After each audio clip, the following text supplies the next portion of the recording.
ChatGPT yang ketiga model 3 itu keluar di Juni 2020. Dan setelah itu keluar, itu tuh terjadi lompatan teknologi yang signifikan lah sampai detik ini gitu loh. Halo guys, balik lagi di another episode of Ngomongin Bisnis. Tapi kali ini nggak sama Sisi, tapi sama gua, Mario Tanujaya. Oke. Di sini boleh perkenalin dulu kali ya. Ini siapa? Oh langsung. Aku Arnold. Halo, aku Maria. Oke. Halo, aku Kristo. Oke. Mereka berdua ini adalah desainer-desainer dari Melon Branding. Oke. Kali ini gue bakal ngebahas tentang artificial intelligence. Waduh. AI. Berat ini. Oke. Berat. Kita mulai dari pertanyaan yang paling gampang deh. Gimana pandangan lu soal artificial intelligence ini? Ngebikin lu jadi takut kah atau happy kah atau kayak gimana? Sebenarnya tuh itu bikin kayak aku nggak tahu ya. Sebenarnya kalau takutnya tuh lebih ke arah kebergantungan. Kan banyak tuh kayaknya yang takutnya karena takut tergantikan atau apa. Tapi lebih ke arah takut kebergantungan karena tuh benar-benar apa-apa bisa pakai AI. Kayak misalkan mau bikin konten pun bisa, ngedit foto pun bisa, bahkan dia udah bisa nge-generate caption kayak transkrip sendiri gitu kan. Oke. Kayak gitu-gitu. Takut sih, kalau gue lebih ke takut sih sebenarnya. Nggak Maksudnya takut. bukan takut kayak gimana, kayak Serem. Enggak Seremnya juga. kayak Cuma kok bisa. Gila juga ya. Gue gak nyangka bisa Iya. se-expert ini. Kalau misalnya umur kita kan kayak perkembangannya cepat banget tuh. Perkembangan teknologi step-step itu gue kadang kayak gila, dari zaman dulu gue masih connecting modem yang sampai sekarang udah kayak anywhere, everywhere ada internet gitu. Iya. Yang dulu kalau angkat telepon internetnya pasti mati. Aku nggak tahu Sekarang lagi. tuh, wah, gila banget deh. Ngerasain, sorry. Makanya, Gitu loh. itu yang gue bilang kayak gue lebih ke terpukau aja sih sama perkembangannya. Oke. Dan fun fact-nya adalah, ini hal yang gue bawain juga di SMK 48.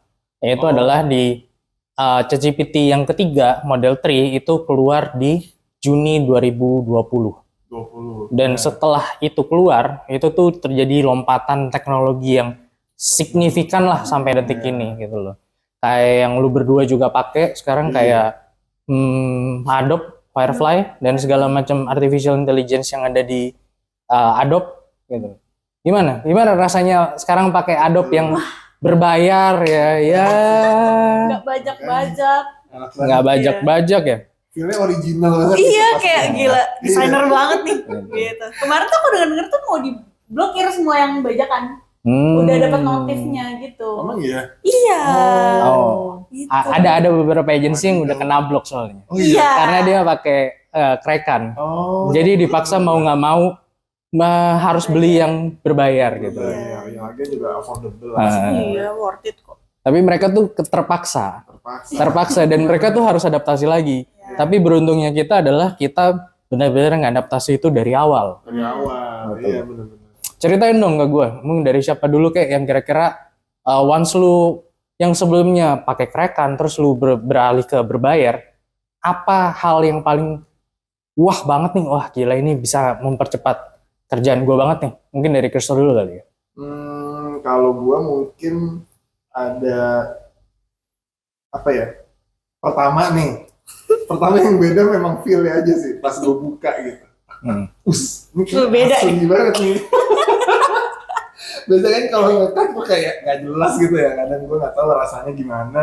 Tapi ini kelihatan nih palsu nih. Itu satu tuh. Terus kadang pas udah gue buka fitur-fiturnya tuh bener-bener kayak sekarang ada yang share review. Jadi gue bisa nge-share ke dia. Ya, nggak perlu kayak ekspor dulu gitu. Iya, dulu bener-bener kayak gue download file mentahnya, gue upload ke dia revisi. Aduh, ribet banget. Sekarang gue langsung upload ke cloud. Oke. Sukses. Gokil. Maria, apa Maria? Sebenarnya tuh banyak banget ya yang kayak bikin wah banget, apalagi sebenarnya dari hal kecil yang malah bikin makin wah. Karena tuh kayak misalkan nih di AI tuh dulu tuh kalau mau bikin kayak radial atau shape yang muter gitu repeat, dia tuh harus palingnya tuh manual satu-satu. Sekarang tuh udah ada yang kayak bener bikin dia tuh nge-repeat sendiri, atau mungkin ada yang bikin dia mirror, jadi ketika bikin logo atau apa, dia tuh bisa simetris tanpa harus kita copy-copy lagi. Jadi kita bisa sambil lihat previewnya sambil kita ngerjain. Hal-hal yang kayak gitu kan ngebantu banget. Gitu. Sama nggak nge-crash. Iya, nge-crashnya tuh kurang. Kalau aku emang enggak sih. Kalau yang asli gue nggak pernah nge-crash, tapi kalau yang nge-crash mah dulu sering aja nge-crash. Iya, karena itu fixingnya yang berbayar itu memang kayak gitu, bug sih, fixnya itu udah diperbaikin, Iya. gitu. Dulu kalau nggak salah yang palsu juga masih connect internetnya sih dulu kalau nggak salah. Oh, ada yang lu mau install tuh, lu harus matiin internetnya dulu. Dulu. Gitu. Gitu. Ada juga yang beberapa yang memang harus nyalain internet, terus matiin antivirus, Iya. baru dia mau iya, download. Itu ribet Gitu. banget makanya. Ih, Sekarang kita benar-benar ngerasain kemudahannya banget ya banget, dari betul segi banget. ilustrator dan segala macam. Iya. Mungkin bagi kalian nih yang nggak tahu nih update-nya atau misalnya fitur-fitur dari yang berbayar dari Adobe itu kayak gimana, kalian bisa nonton di Adobe Max ya, Iya, Adobe Adobe Max. gitu loh. Itu mungkin baru sebulan terakhir ya dia ada konferensi besar lah, gitu. iya. Dia ngasih tahu apa aja perkembangannya atau update yang dari Adobe berbayar itu sendiri gitu loh. Dan gue punya sedikit opini lah. Opini gue tuh adalah dengan segala kecanggihannya AI ini, yang ngebikin tuh desainer tuh makin powerful dalam mengerjakan sebuah konten. Tuh. Bahkan lu kadang gak perlu lagi copywriter, Iya. bahkan lu untuk ngupload YouTube lu bisa langsung ngupload dari Premiere-nya itu sendiri. Gimana? Menurut lu gimana? Sebenarnya kadang tuh lebih enak ketika nge-prompt sendiri ya, ChatGPT. Apalagi kalau misalkan kayak kadang nih kalau kita revisi nih ke copywriter, bolak-balik nih, tapi kayak kok kayaknya nggak pas-pas sih gitu. Jadi kayak bolak-baliknya tuh lama, apalagi kan mungkin copywriternya ada kerjaan lain, sibuk gitu kan. Tapi ketika pakai ChatGPT, kita tinggal yang kayak nyari nih mau yang kita sampai mana, dan itu kan langsung tektokannya kan tek tek tek tek gitu kan. Nah itu jadi kayak mempersingkat waktu aja kalau misalnya ngelakuin itu sendiri sebenarnya. Gitu, tinggal kitanya aja gimana kita nge-prompt-nya. Gitu. Tapi buat kalian nih yang belum pernah pakai ChatGPT gitu loh, mungkin kalian tuh harus ngerti dulu konteksnya. Kalian tuh harus punya ide kreatifnya dulu atau apa yang kalian mau dulu, baru kalian prompt di ChatGPT. Jangan rely idenya itu dari ChatGPT. Kalau enggak, yang hasilnya juga akan ya semuanya di permukaan gitu loh. Dan fun fact-nya adalah hanya 5% dari seluruh pengguna ChatGPT itu yang ngerti cara pakainya. Jadi 95% itu pakainya ya cuman segitu-segitu aja, kayak find me the idea dan bla bla bla bla bla gitu. Dan fakta yang menarik nih belakangan ini, kalian tahu nggak CEO-nya dari OpenAI itu siapa? Sam ya, Sam siapa? Sam Altman gitu. Iya.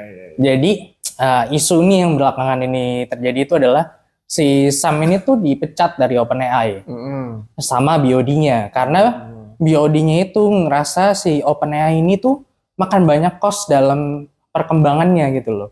Jadi dia tuh pengen nyari profit dan segala macamnya gitu. Jadi tanggal 17 November kemarin si Sam-nya itu tuh dipecat dari OpenAI, dari CEO-nya itu. Dan beberapa hari berikutnya langsung di-hire sama Microsoft. Gitu loh. Langsung jadi kepala penelitinya lah buat AI-nya gitu loh.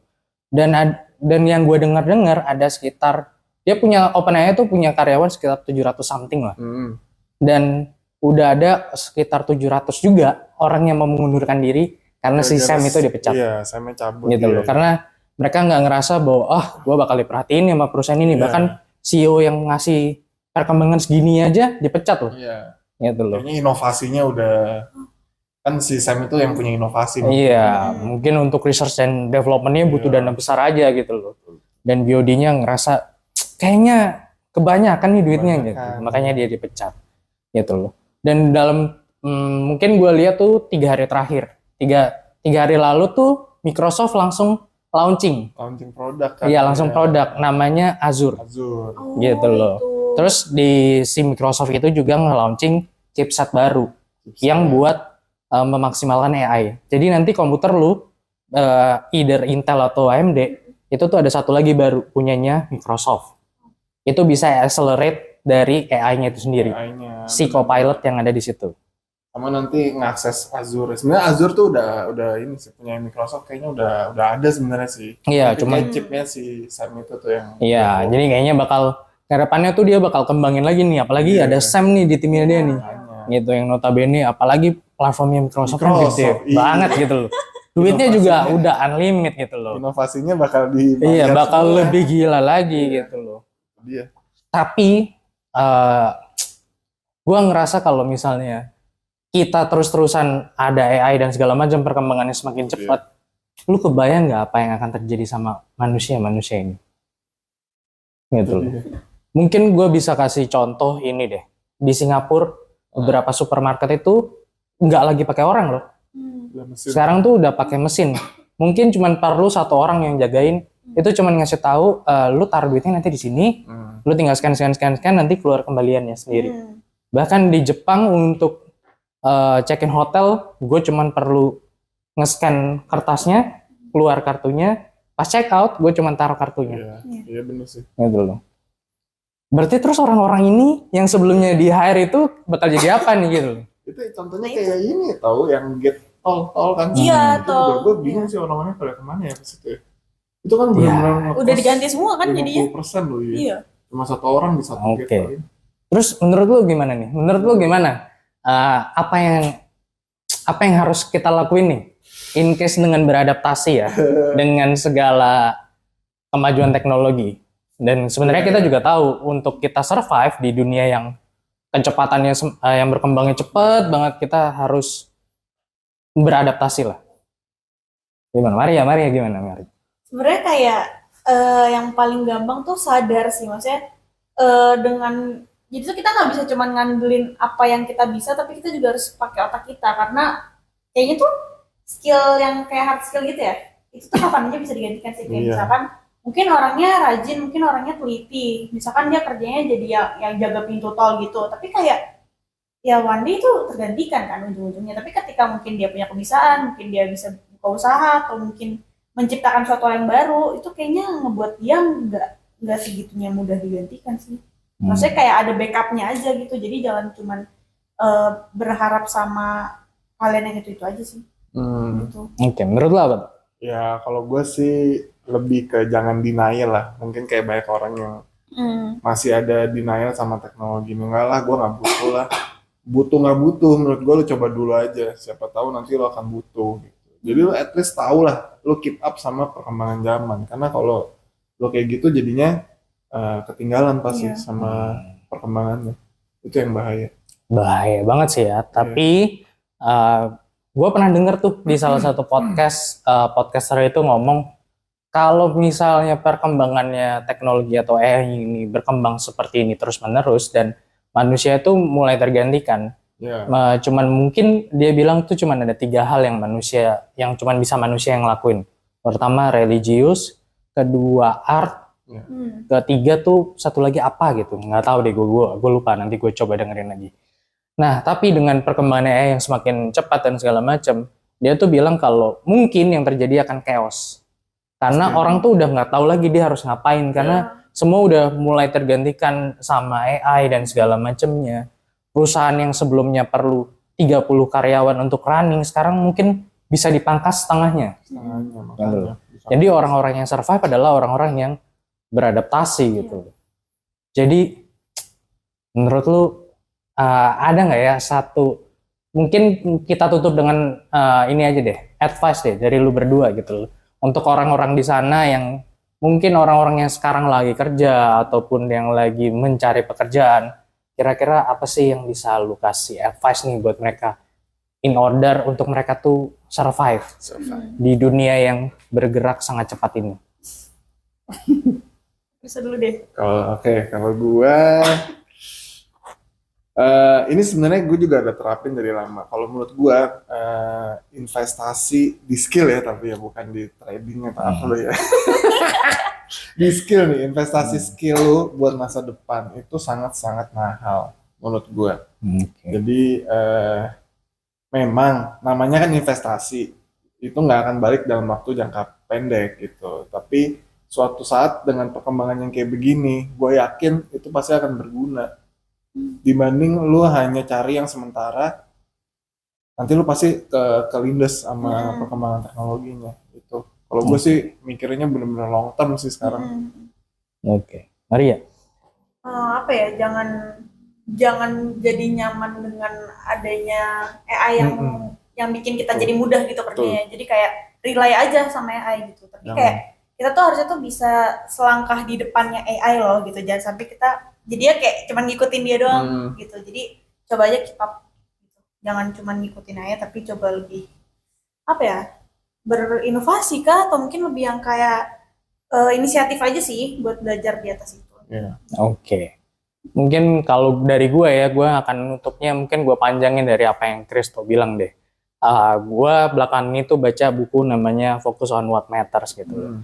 Sebenarnya untuk lu nge-improve diri lu sebenarnya tuh perlu dedikasi dan butuh pengorbanan yang cukup banyak gitu loh. Tapi sayangnya adalah lu nggak akan pernah bisa lihat itu dalam waktu dekat. Kayak es lu taruh di ruangan yang biasa aja deh. Dia tuh perlu waktu untuk meleleh gitu, nggak akan secepat itu. Mungkin lu akan ngerasa progresnya kayak, aduh kecil banget nih, nggak kelihatan nih dan segala macem. Tapi coba deh lu lihat kayak misalnya tahun depan gitu loh, lu bakal berubah jadi orang yang kayak gimana. Let's say untuk nge-gym aja lu perlu text time untuk lu bisa untuk bisa badan lu jadi bagus gitu loh.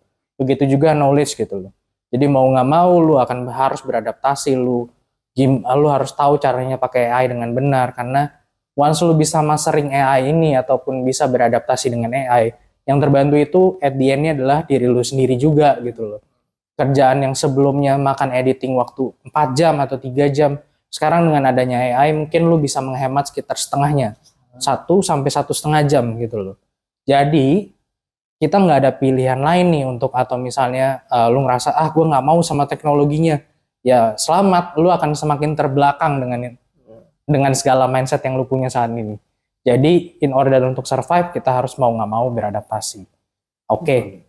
Kalau gitu cukup aja lah dari gue podcast kali ini gitu loh. Semoga minggu depan Sisi nggak ada lagi, jadi hostnya gue terus gitu ya. Oke.